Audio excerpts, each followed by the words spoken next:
সরকার আমাদেরকে বাড়ি ঘর দিয়েছে, যে জন্ম দিয়েছে সেও দিতে পারেনি। টাঙ্গাইলে বঙ্গবন্ধুর মোরাল ভাঙায় কলিজায় লাগলো আওয়ামী লীগ নেতাকর্মীদের। গত 5ই আগস্ট শেখ হাসিনা পতনের পরও দমিয়ে রাখতে পারেনি আওয়ামী লীগ কর্মী সমর্থকদের। এবার টাঙ্গাইলে বঙ্গবন্ধুর মোরাল ভাঙায় প্রতিবাদে গর্জে উঠল আওয়ামী লীগ। জয় বাংলা জয় বঙ্গবন্ধু স্লোগানে মুখরিত রাজপথ।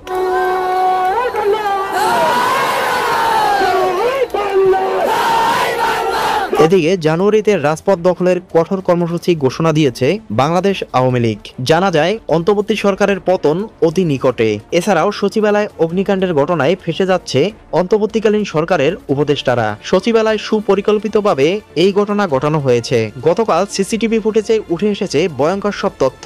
যে কোনো সময় গ্রেপ্তার হতে পারে ডক্টর মোহাম্মদ ইউনূস। আপনার সচিবালয় আপনার রক্ষণাবেক্ষণ করবেন, আপনার সিকিউরিটি কোথায় ছিল?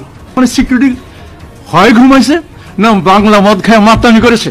বিশ্বস্ত সূত্রে জানা গেছে সেনাবাহিনী এবং সেনাপ্রধান জেনারেল ওয়াকারুজ্জামানকে মোহাম্মদ ইউনূসের থেকে মুখ ফিরিয়ে নিয়ে শেখ হাসিনার দিকে মুখ ঘোরালে সেনাবাহিনীর প্রধান ক্ষমতা নিয়ে নেবে, এটা কিন্তু বাস্তব কথা। যে কোনো সময় হতে পারে, যে কোনো সময় ক্ষমতা সেনাবাহিনী হাতে নিয়ে নিতে পারে ইউনূসকে সরিয়ে, এটা চিরন্তন বাস্তব কথা।